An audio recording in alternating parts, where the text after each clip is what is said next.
this concept of a brilliant mind is a mind that is calm, a mind that has space to think, a mind that isn't overwhelmed, a mind that isn't busy, but a mind that can perform at its peak like a finely tuned instrument. A mind that can focus on the here and now, that doesn't find itself spread too thin.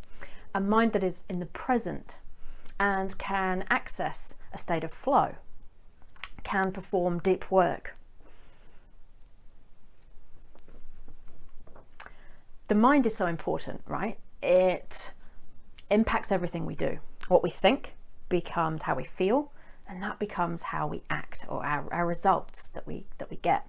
When we are approaching our work, or if we're setting a meeting, or even at home with our family, our mindset will determine that experience. And when our minds are at our best, we're more likely to have a better experience. So when our minds are cognitively sharp, they're not distracted, they're in the present.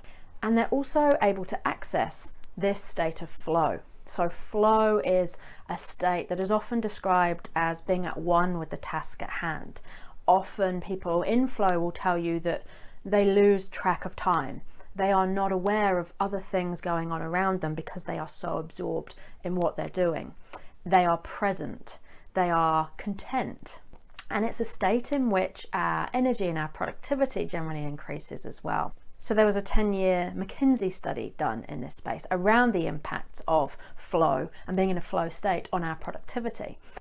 And it reported that those in flow increase their productivity by 5 times. So what that means is that in theory, in flow, you could work on a Monday and take the rest of the week off, and you would still be more productive than most. Flow guru Mihai Csikszentmihalyi talks about this concept of immersion in our task, of being in a state of flow and the impacts that it has. And he coins, there's 8 areas that allow us to access flow. And these 8 characteristics of flow mean that generally we have removed distractions, we're at one with the task, we have control over the task, or at least the feeling of control. We can transform time when we're in flow. We have clear goals and objectives, and get feedback as we go. Our actions and awareness become merged, so we're left self-conscious. It's effortless, it's intrinsically rewarding doing this, and it's a balance of skill and challenge. So we're setting ourselves up for success. This is important because we're able to use our skills in a way that challenge us, but not to the point where it's unrealistic or we feel stress in achieving. So there is the flow diagram that explains this kind of channel in between where we've got our skills are being used and we're getting challenged without it being too much. And that middle ground is that flow channel, when we're in flow and we have that balance.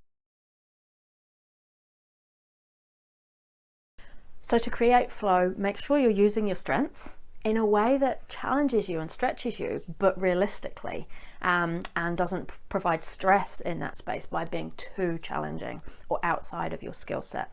Remove distractions so that you can be in the present, totally absorbed in what you're doing. So mindfulness is a great way of practicing awareness and presence.